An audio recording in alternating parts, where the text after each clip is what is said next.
Inspector साहब, ये आप क्या कह रहे हैं? मैं भला शेखर के साथ ऐसा क्यों करूंगी?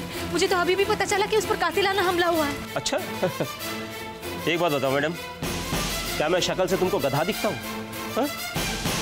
अगर तुमने उस पर हमला नहीं किया था तो फिर शहर छोड़कर क्यों भाग रही थी? और ये फिर पैसे कहाँ से आए तेरे पास? मैं भाग कहाँ रही हूँ इंस्पेक्टर? मैं तो बाबा के दर्शन के लिए शिरडी जा रही थी और... अच्छा, 900 चूहे खा के बिल्ली चली हज करने को? है?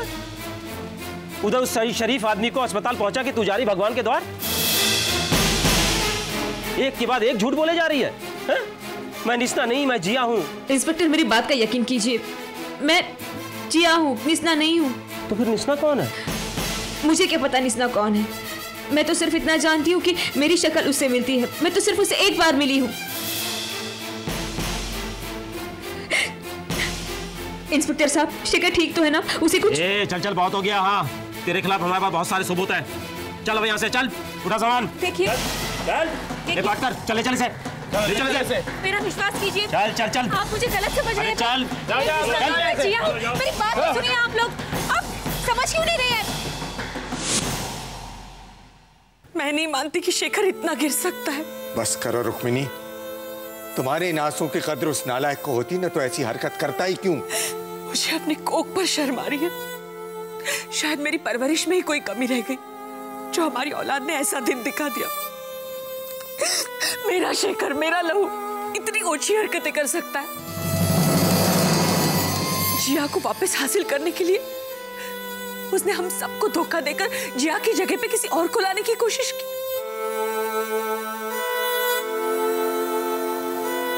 शेखर मुझे किसी भी तरह जिया से अलग करना चाहता था, ये तो मैं जानता था। लेकिन वो ऐसा भी कर सकता है, ये मैंने सपने में भी नहीं सोचा था।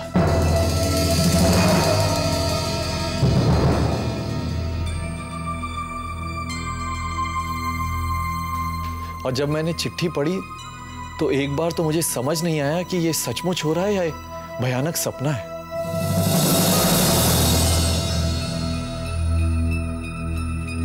बाबा, मैं मानती हूँ कि शेखर ने जो कुछ भी किया वो माफी के काबिल नहीं है, मगर इस वक्त उसे हम लोगों की जरूरत है।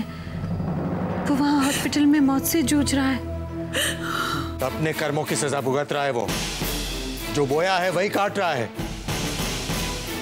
अगर उसने मेरे साथ या रुक्मिणी के साथ कुछ छोटा सा फरेब किया होता ना तो मैं नादानी समझकर उसे माफ भी कर देता।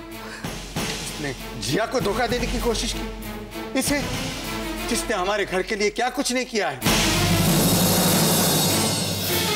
अरे इस बेचारी ने तो उसकी चालबाजी में आकर अपने प्यार को त्याग देने की कोशिश की।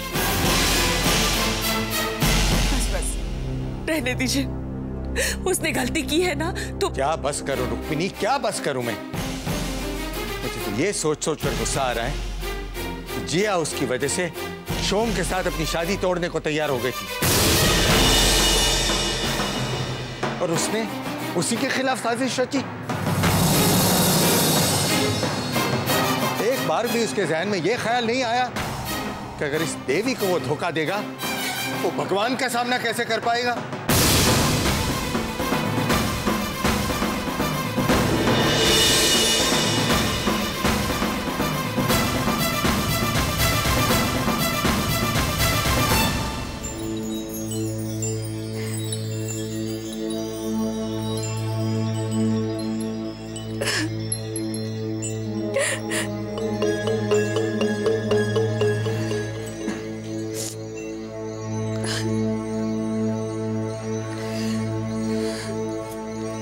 जिया, जिया मेरी तरफ देखो।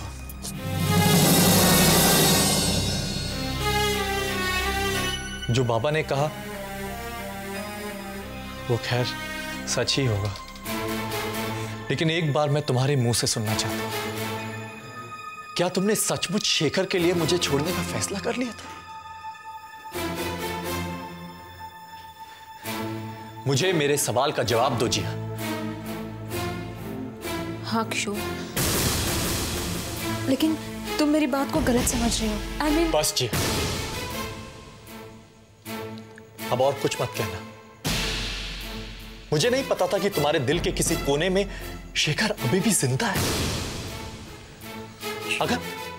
अगर मुझे पता होता ना जिया तो मैं। शोम प्लीज, तुम बात को गलत मोड़ दे रहे हो। तुम अच्छी तरह जानते हो शोम, मेरी जिंदगी में तुम्हारे अलावा कोई और नहीं है। मेरी जिंदगी में अगर कोई मकाम है तो वो सिर्फ तुम हो। क्या करती मैं शोम? हाँ, क्या करती मैं? नेत्रा से तलाक होने के बाद शेखर को यूं तड़पता हुआ देखती रहती। शेखर से तो बुरी हालत माँ बाबा की। क्या माँ बाबा शेखर को यूं घुटता हुआ देख सकते थे? जिया, माना कि इंसान को अच्छा होना चाहिए, दूसरे के दर्द को समझना चाहिए, लेकिन ऐसी अच्छाई किस काम की जिसके लिए तुम अपनी पूरी जिंदगी दे दो? और इतना बड़ा फैसला लेने से पहले तुमने एक बार भी नहीं सोचा कि तुम्हारी जिंदगी के साथ अब और किसी की सांस जुड़ चुकी है? तुम्हारे एक फैसले से किसी शोम की जिंदगी बर्बाद हो सकती है। जिया, क्या तुम्हारे लिए मेरे प्यार की कोई अहमियत नहीं है? बिल्कुल है शोम, तुम्हारे प्यार के हौसले पर ही इतना बड़ा फैसला लेने जा रही थी। और शोम, वैसे भी एक मर्द और औरत के बीच में जो प्यार होता है वही प्यार नहीं होता है। प्यार एक रिश्ता है, एक जज्बा है जो कहीं भी बन जाता है। और कई बार तो इस प्यार का नाम भी नहीं होता। बस ऐसा ही कुछ रिश्ता मेरा इस घर परिवार से। शोम, अगर तुम मेरी मंजिल हो तो ये घर परिवार उस मंजिल तक पहुंचने का रास्ता है। जिया, मैं समझता हूं, लेकिन तुमने इतनी बड़ी कुर्बानी किसके लिए दी है? उस मैनिपुलेटिंग शेखर के लिए? शोम प्लीज, पुरानी बातों को याद करके तुम अपने आप को क्यों परेशान कर रहे हो? और उस वक्त क्या हमें पता था कि ये सब शेखर की प्लानिंग है? हम दोनों को अलग करने के लिए शेखर ने ये एक चाल चली है। और वैसे भी मेरे मन में शेखर के लिए कोई फीलिंग्स नहीं है। मैं उसे तो बस हमदर्दी की नजरों से ही देख रही थी। प्लीज शोम, आइंदा ऐसी बातें मत करना।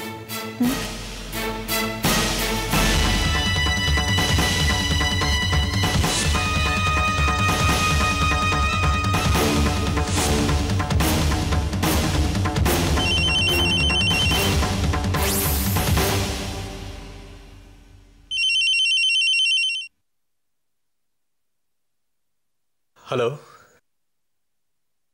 हाँ इंस्पेक्टर कदम बोलिए। क्या आपने मिसना को पकड़ लिया? बड़ी जल्दी पकड़ लिया? कहां भाग रही थी? ओके ओके ठीक है। क्या हुआ शोम? पुलिस ने निस्ना को गिरफ्तार कर लिया। शोम, अबे घोचू, निस्ना बेबी तो एक आंधी का नाम है जो आज तक ना ही किसी के पकड़ में आई है और ना ही आएगी।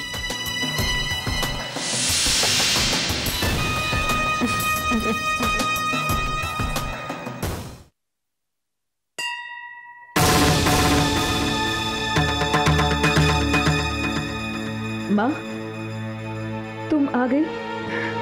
ऐसा कभी हो सकता है कि मेरी लाडली ने मुझसे कहा कि वो परेशान है और मैं ना आऊं? थैंक यू माँ, थैंक यू सो मच। ए लड़की, अपनी माँ से ऐसे तकल्लुफ से कब से बातें करने लगी? हाँ, और थैंक्स वैंक्स कहना कब से शुरू कर दिया? वो माँ, इस वक्त मेरी किसी भी बात को ऐसे मत लो। सच पूछो तो इस वक्त मुझे कुछ सूझ नहीं रहा है। शेखर की हालत ने मुझे अंदर से हिला कर रख दिया है। बेटा, इतनी परेशान थी तो घर चली आती, माँ बेटी बैठ के बात करते तो जी हल्का हो जाता। हाँ माँ, जी तो हल्का हो जाता, लेकिन मैं देवी माँ से पूछना चाहती थी क्यों वो हर बार मेरे साथ ऐसा करती है। क्यों मुझे उलझनों में उलझाती रहती हूँ।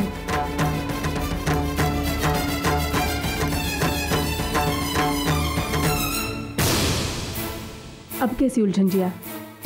शोम तुम्हें चाहता है, तुम शोम को चाहती हो, और बहुत जल्द तुम दोनों की शादी भी होने वाली है। माँ, ये जो कुछ हो रहा है, मेरा मतलब है शेखर के साथ हो रहा है। वो जो कुछ कर रहा है उसकी जिम्मेदार तो मैं ही हूँ ना। ये सब मेरी वजह से तो। बेवकूफ मत बनो जिया, हर बात के लिए खुद को जिम्मेदार ठहराना बंद कर दो। इसमें तुम्हारी कोई गलती नहीं है। शेखर ने जो हरकत की है उसके लिए अगर कोई जिम्मेदार है तो वो सिर्फ शेखर है। उसे प्यार मत समझ बैठना, क्योंकि प्यार एक हद पार कर जाता है तो जुनून कहलाता है, कोरा पागलपन। और उस पागलपन का हश्र वही होता है जो शेखर का हो रहा है।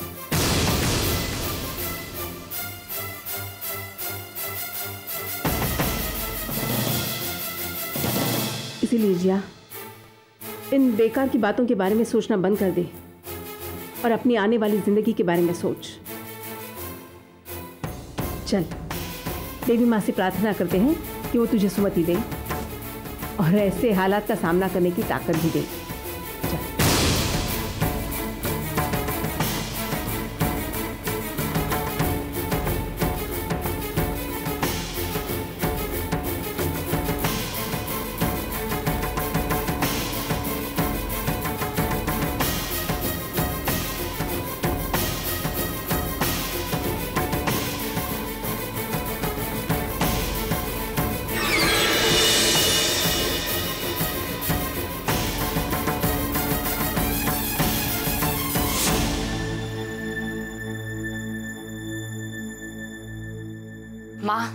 माँ बाबा, आजकल दिन भर ऐसे ही गुमसुम खड़े रहकर खिड़की के बाहर देखते रहते हैं, जैसे उनको किसी का इंतजार हो।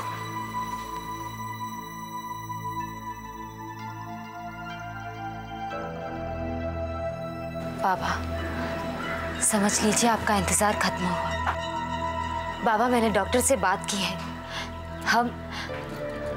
हम शेखर को घर वापस ला सकते हैं। बाबा, शेखर को कुछ भी नहीं हुआ, वो किसी भी पल ठीक हो जाएंगे, कभी भी। कभी भी ना? तो बताओ कब?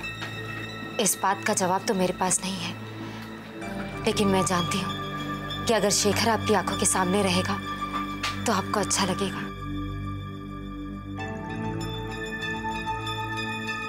बाबा, मैंने शेखर का कमरा तैयार रखने के लिए कह दिया है। हम उसे जल्दी वापस ले आएंगे और आपका इंतजार भी खत्म हो जाएगा। तुम्हें किसने कहा कि मैं उसका इंतजार करूंगा? और क्यों करूंगा मैं उसका इंतजार? आखिर वो आपका बेटा है। मेरा सिर्फ एक ही बेटा है, समर। दूसरा बेटा बहुत पहले मर गया। बस कीजिए। मारा कि उसने गलती की है, लेकिन वो अपनी गलती को सुधारना चाहता था, इसीलिए आज जिंदा लाश की तरफ पड़ा हुआ है। और आप ये मत भूलिए कि हम उसके माँ बाप हैं। हम उसे आशीर्वाद दे सकते हैं, दुआ दे सकते हैं, बस दुआ नहीं। माँ, बाबा, मैंने सुना शेखर घर आ रहा है। अरे, आप लोग इतने सीरियस क्यों हैं? आप लोगों को ये चिंता है ना कि शेखर के घर आने के बाद उसकी देखभाल कौन करेगा? आप लोग बिल्कुल चिंता मत कीजिए, मैं शेखर की देखभाल करूंगी। मैं हूं ना।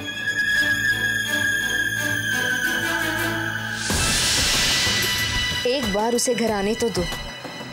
जितने स्वागत सत्कार के साथ तुम लोग उसे यहाँ लाओगे ना, उतनी ही शान और शौकत से अपन उसे यहाँ से विदा भी करेगा। देखिए, मेरी बात तो सुनिए मेरी बात। मैं जिया हूँ, जिया, निस्ना नहीं हूँ। अरे, मुझे किसी से बात तो करने दो। काय को इतना गला फाड़ रही है? पुलिस स्टेशन है ये, क्या तमाशा लगा रखा है? देखिए, आपको कोई गलतफहमी हुई है।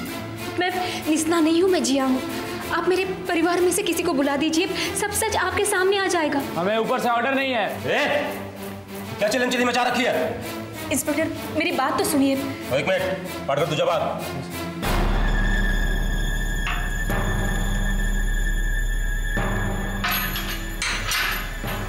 हाँ बोल। इंस्पेक्टर, मैं जिया हूँ, मैं निस्ना नहीं हूँ। मालूम है मेरे को।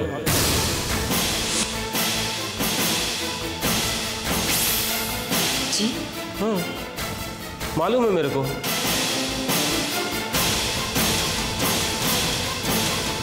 और मेरी और तेरी भलाई इसी में है कि तू निस्ना बनी गया।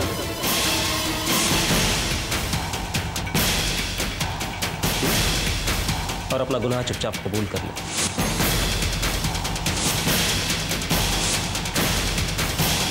तेरा बयान लिखकर भेज रहा हूं, चुपचाप सही कर देना वरना। तुम भी इसमें मिले हुए हो। मैं जानती हूँ तुम लोग ये सब क्यों कर रहे हो। तुम पांडे परिवार को बर्बाद करना चाहते हो ना, धोखा देना चाहते हो ना, लेकिन मेरे रहते हुए मैं ऐसा कभी नहीं करने दूंगी, समझे तुम? मेरा दिमाग बहुत ज्यादा खराब है और ज्यादा खराब मत कर। चुपचाप कन्फेशन लेटर पर साइन कर दे वरना। मैं इन पेपर्स पर साइन नहीं करूंगी, समझे तुम? साहब, इससे मिलने इसके घर वाले आए हैं। ठीक है, तू चल, मैं आता हूँ। जी। अब देखना मैं तुम्हारी पोल कैसे खोलती हूँ। अपने घर वालों के सामने सब सच सच बता दूंगी।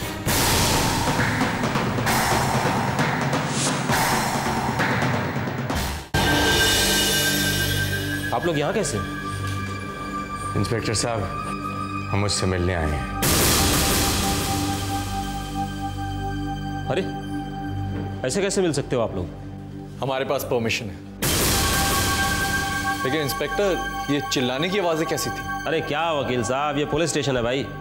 यहाँ पर जिस भी मुजरिम को पकड़ के लाओ वो यही बोलता है, मैं बेगुनाह हूँ, मैंने कुछ नहीं किया, मुझे छोड़ दो। वही चिल्लम चिल्ली चल रहा था। एनीवे, मैं भी आप लोगों को उससे मिलवाता हूँ। ये पाटकर, इधर आ, इन्हें ले जाके अंदर निस्ना से मिलवा दे।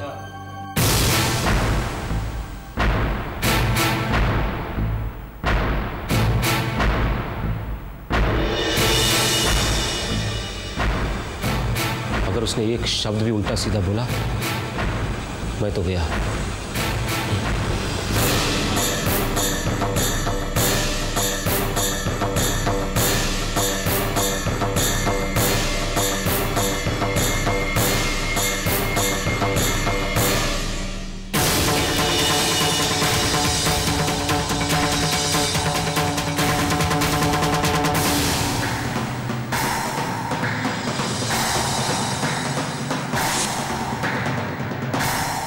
तुम क्या बिगाड़ा था मेरे शेखर ने तुम्हारा, जो तुमने उसे मारना चाहा?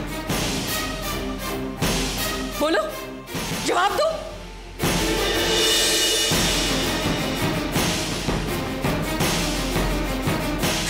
तुम औरत जात के नाम पर धब्बा हो।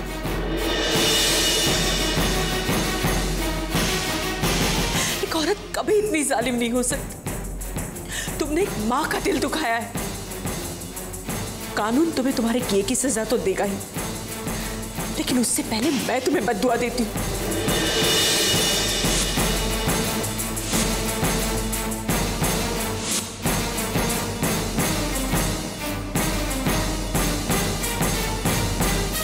जैसे आज मैं तड़प रही हूं अपने बेटे के लिए, वैसे तुम भी तड़पोगी।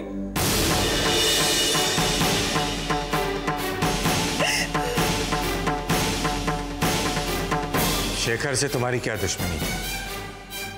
क्यों किया तुमने ऐसा?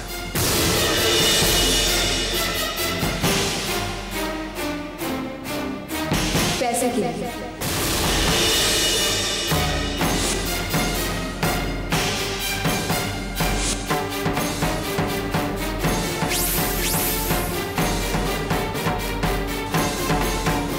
पैसे के लिए? हाँ, पैसे के लिए। मेरे लिए पैसा ही सब कुछ है।